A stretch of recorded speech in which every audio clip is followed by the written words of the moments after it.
You are Locked On Bears, your daily Chicago Bears podcast. Part of the Locked On Podcast Network, your team every day.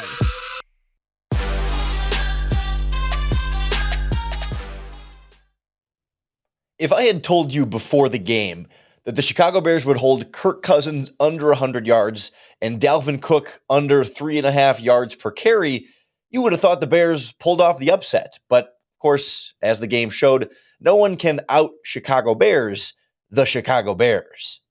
This is Locked On Bears, and I'm your host, Lorin Cox.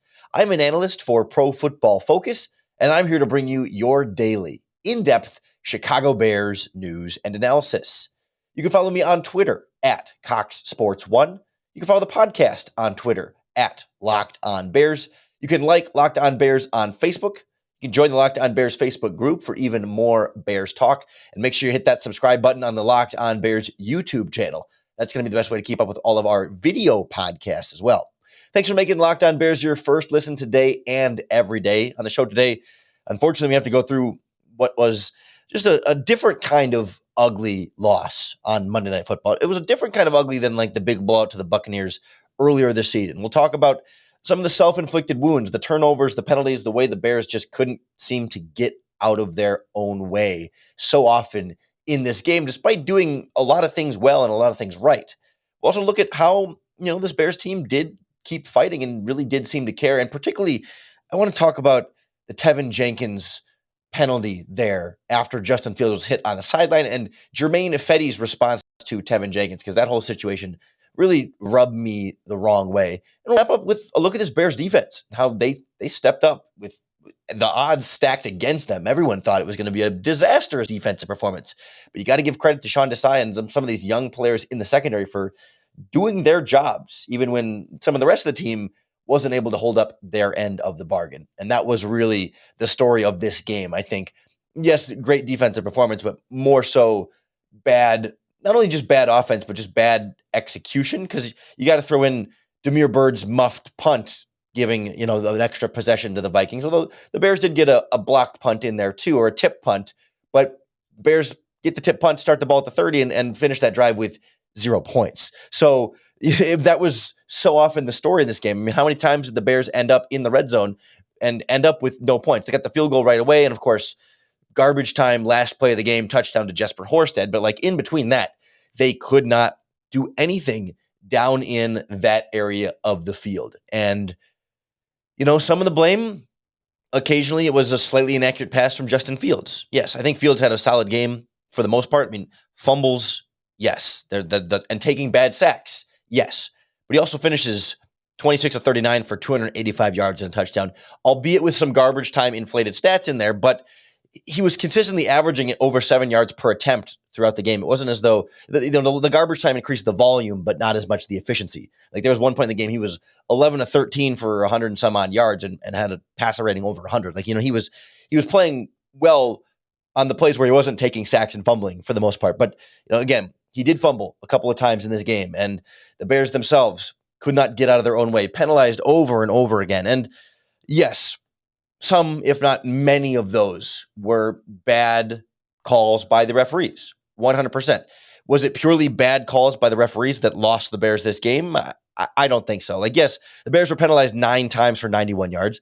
The Vikings, though, they were also penalized 7 times for 54, and plus, referees didn't make Justin Fields fumble. The referees didn't make Damiere Byrd drop that punt and muff that punt. The referees didn't make, was it Khalil Herbert dropped an easy pass on 4th down. Didn't make Damiere Byrd drop a 4th down pass. Did not make Darnell Mooney land out of bounds in the corner of the end zone. Right? It's so many different things along the way for this Bears team as to how they just could not seem to get out of their own way. Mainly just offensively, when Kirk Cousins and the Vikings didn't have a first down between for the entire length of a quarter, from halfway through the third through halfway to the fourth. But you get these Bears drives where they start, in their own territory at their own 35. They drive all the way down into the red zone or just outside, and it's 4th and 1, and Justin Fields rolls to his right, and the entire play is just completely broken. Or they where they don't line up correctly. I mean, there's a penalty that backs them up into these 3rd and a mile situations, and then they throw curls on second down, or they run on second down and they throw curls on 3rd down, and they just are willing to punt. Or they get 4th and 1, and maybe Justin Fields takes an unnecessary sack, or he's scrambling and looking for something, and it just isn't there. There was always seemed to be something else in the Bears' way that wasn't typically necessarily just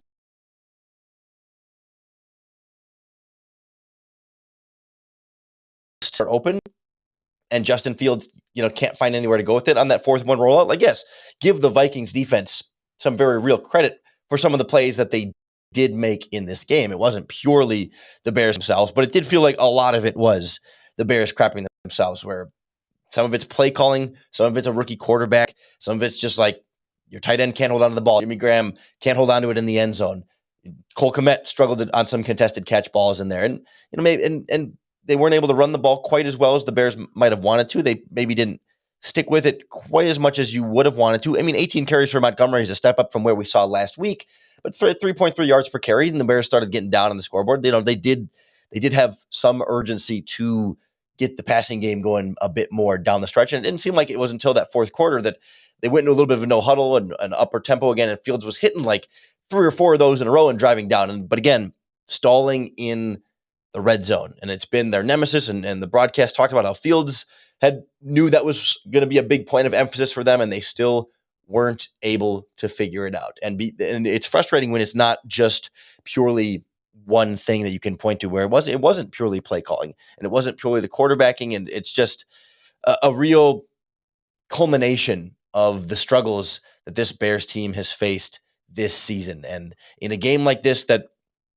we didn't expect the Bears defense to play nearly as well as it did. So then when they do play well, you just have this hope that like the offense needs to do something, right? I mean, the defense is having this heroic effort, and the offense just needs to score more than 17 points. That's like the bare minimum. I think we talked about it earlier in the season when the defense was playing well, but the offense was struggling, right? I think the number one defenses in the NFL average giving up about 17 points per game on average. And so when your Bears defense can do that, it should be enough for an offense, any sort of average, mediocre offense. But unfortunately, the Bears are well below that. And it's definitely a group effort and a group blame that goes around here. But I do want to give them credit, even offensively too, for not really ever looking like they gave up and not ever looking like the effort wasn't there. And I kind of want to go through that and a follow-up to what we had talked about on yesterday's podcast and use that as a jumping off point for the Teven Jenkins penalty that caused even a reaction from his own teammates, a late sort of skirmish by the sideline. Next on Locked On Bears. You listen to podcasts like Locked On Bears for the power of knowledge. You switch to Boost Mobile for the power of saving money. Because with Boost, you get the power of a free 5G phone. So you can listen to all of the latest episodes of Locked On Bears and all of our great Locked On podcasts here. But you also get the power of 3 unlimited data lines for just $30 a month per line. So your entire family can harness all that brain power too. It's also the power of one of America's largest 5G networks. So you can do all your podcast listening, internet surfing, social media posting, all of it at the speed of 5G. And with all the money you'll save and all the knowledge you'll gain, just how powerful will you become? Switch to Boost Mobile and find out. Get a free Samsung Galaxy A32 5G phone when you switch to one of America's largest 5G networks. More power to save. Boost Mobile. Free phone limited to new customers and 1 per line. Additional restrictions apply. Offers and coverage not available everywhere or for all phones and networks. See boostmobile.com for details. I was wondering if we would see this Bears team start to give up a little bit more. After the quotes came out last week from Jalen Johnson saying that he felt like some players were starting to maybe tank the season a little bit and some players were still fighting hard, and whether or not there was this split in this locker room, I was encouraged to see that. Even in the fourth quarter down 14, and I think it helped too that the Bears were, not that they were within one possession for the whole game, but like for a little while there, even with a couple minutes left in the fourth quarter, right? You don't trust this Vikings team to finish out games. So there was some level of like, maybe they could do it, when Fields started lighting it up there. So like, it wasn't like they were down 24 and had no reason to fight. So I will I guess, caveat it that way. But it brings me back to what we talked about on yesterday's podcast, like comparing to like what we saw from the Detroit Lions beating the Cardinals on Sunday, where it's like, oh, that Lions team has 2 wins and they don't have a lot to fight for. And yet they do still fight hard for their head coach. And they're still like a tough team. And they won that game fairly, I mean, not handily, but like it wasn't like a last minute upset like they were when they beat the Minnesota Vikings, where it took a last minute touchdown type thing. It was a fairly controlled Detroit Lions victory because they buy in to what their coach says and they fight hard. And so like as those Johnson quotes were coming out, I wondered if we would see some of that with the Chicago Bears team. And maybe it helps that some of the players we suspected or had as suspects that could be potentially giving up were on the COVID list or injured and not playing in this team and not playing in this game. And you had a lot of players called up from the practice squad that had not played this season. So of course, they're going to go out there in their season debut and play their tails off. They're just happy to be on the field, a lot of those guys. And I think there's something to be said there about those guys being able to bring, especially defensively in that secondary, which we'll get to a little bit later in the podcast. Like they brought a certain energy and excitement just to have the opportunity to be on the field because they were not going to take it for granted. Whether the Bears have 4 wins or 14 wins, whether the Bears are down 14 or up 14, right, or they're down 40, those players were just thrilled to be on the field playing in a real NFL game in prime time under the lights, I should say, on national television. Like, yes, they brought the effort. And I was particularly, I felt particularly strong about the Teven Jenkins unnecessary roughness penalty, where, yes, you don't want your players to get penalties. And the Bears had far too many penalties. Penalties were a problem. And penalties have been a problem for Teven Jenkins specifically. The false starts. The holding was ticky-tacky bullcrap, but the false starts especially, and the penalties from his first game, like, he has too many penalties. But I am perfectly okay with the penalty he got for sort of punching / slapping, shoving, whatever verb you want to use, the Minnesota Vikings defensive lineman after Justin Fields got hit going out of bounds.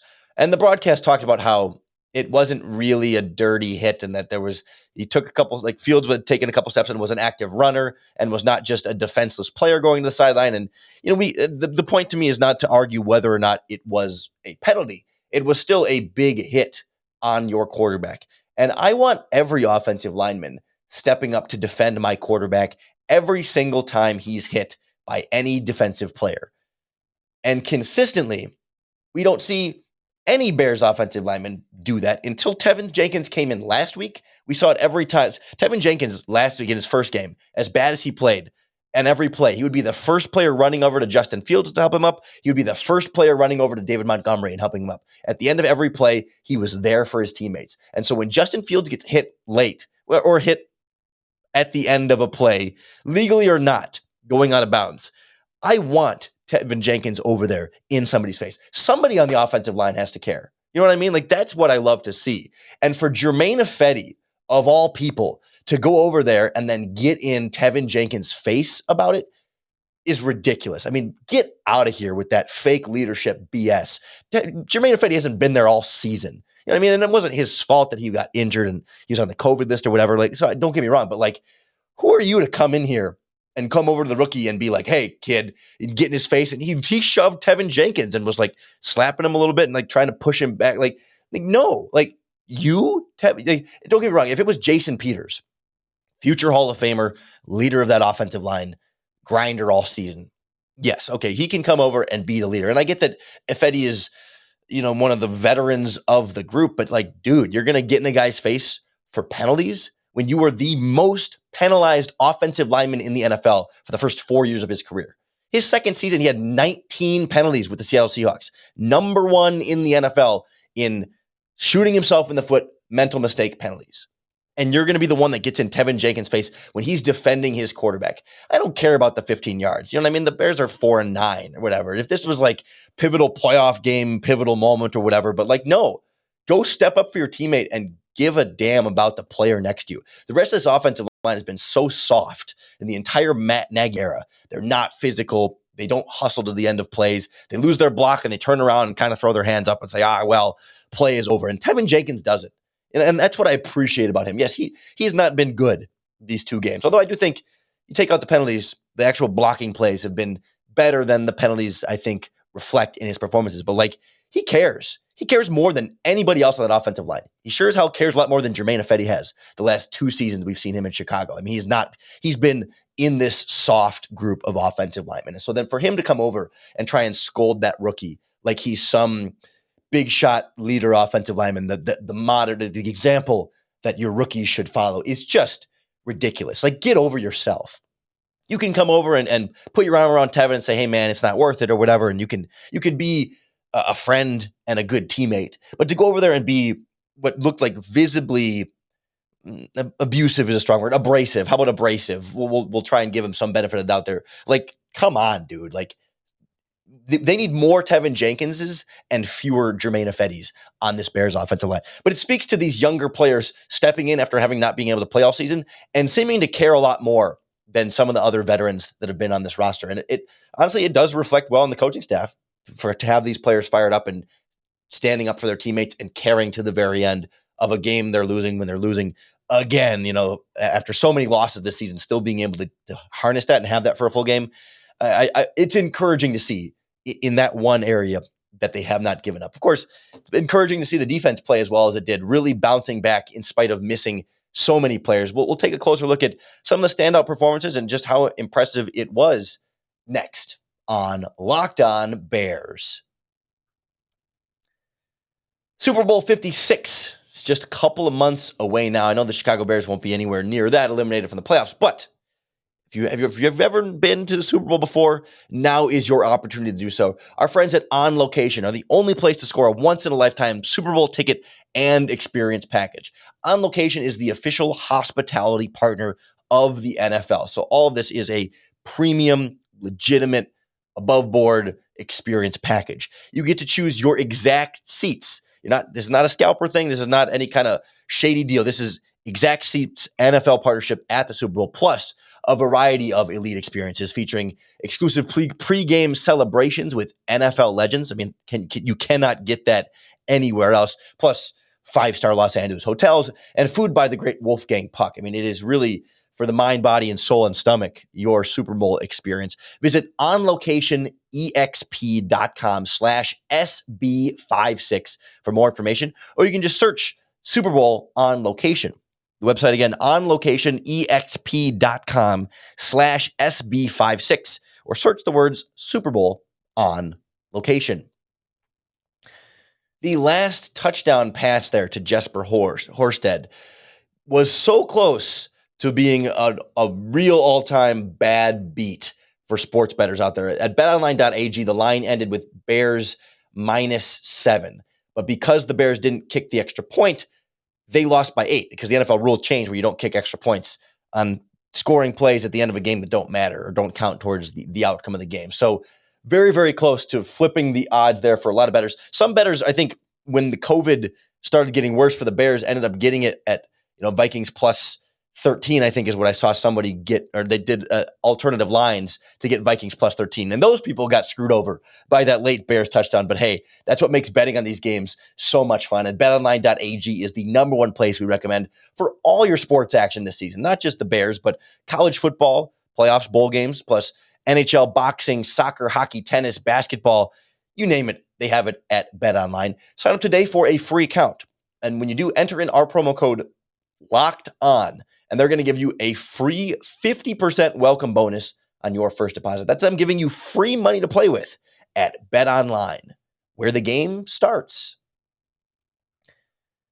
This game started with me so impressed by this Bears defense because when the COVID-19 list came out and your entire Bears secondary is either injured or on COVID, the four main starters on COVID, your starting slot cornerback for now, Xavier Crawford, injured. You match that up against one of the best wide receivers in the NFL in Justin Jefferson, even with Adam Thielen out. This was supposed to be a disaster for the Bears defense. In the pregame, he's wearing Randy Moss's Pro Bowl jersey in front of Randy Moss, former Viking, great, having similar type of production for the Vikings. And it's like, oh, geez, is he going to push for the NFL's single game receiving record in a game going up against Kindle Vildor, who was benched earlier this season for too many miscommunications and mistakes. And then on the other side, your rookie 6th-round pick, Thomas Graham, who's been on the practice squad all season and has never played an NFL game before. And honestly, and Thomas Graham had not played a competitive football game since 2020 or 2019 because he opted out of his final college season. So 2019 he played. I think technically he lingered into the beginning of 2020 before the pandemic started. He then opts out for the 2020 season, gets drafted by the Bears in the 6th round, goes on the practice squad. So this was his first game in like almost 2 calendar years. Not on paper a favorable matchup for the Bears defense against Justin Jefferson, even with Adam Thielen out. And then in the slot, Marquise Christian, also a former benched player. And your safeties on the back end are Deion Bush and Teez Tabor, one career backup and one catastrophic 2nd-round bust by the Detroit Lions. The Bears had no business not only shutting down Justin Jefferson. I mean, 47 yards is not a terrible. It's a bad performance for Justin Jefferson, but not terrible. I mean, for some players, but right, shut down Justin Jefferson, shut down Kirk Cousins, and the entire shut down the Vikings offense for the most part. 87 passing yards, a 69 passer rating might be nice, but I saw a stat. I think it was like he was one of 3 quarterbacks in the modern era or in the last 20 years. I don't have the exact stat in front of me to have 24 passing attempts and under 100 passing yards and win the game. I think it was Jake Delhomme. I don't remember who the 3rd quarterback was, but this was like that Jimmy Clausen, Todd Collins level like Bears quarterback performances where they've had some real bad stinker games that somehow the Bears have been able to hold on to and win before. Like that's how well they limited Kirk Cousins and one of the top wide receivers in the NFL. And then on top of it, they hold Dalvin Cook to 3.2 yards per carry. Like you should win those games. And they get the interception from Deion Bush on a play where they literally tackled just Justin Jefferson and got away with a pretty egregious penalty over the middle of the field. That's why the interception looks so bad. But still, this was a winning caliber defensive performance. And that's unbelievable. It really is unbelievable when you consider the starting lineup, the preseason defense they had on the back end. And I don't want to take anything away from 2 sacks by Robert Quinn, including a strip sack. That wasn't a turnover, but still a strip sack. And 2 sacks by Akeem Hicks. They were both phenomenal. And they both gave Kirk Cousins a lot of trouble. But all of it to say is a lot of credit for defensive coordinator Sean Desai, someone who has taken some flack this season. There's certain segments of Chicago Bears Twitter that rail on Sean Desai every single week. And I didn't hear a peep out of them on Monday night, last night during the game. Not a peep about them from the Sean Desai haters were very, very quiet. And I'm not even here to be a big Sean Desai supporter. Yes, he's had some very questionable performances and questionable coaching and some questionable decisions here and there. Don't get me wrong. This is not like I was right and you were wrong about Sean Desai. No. But he definitely had a very, very solid game of coaching.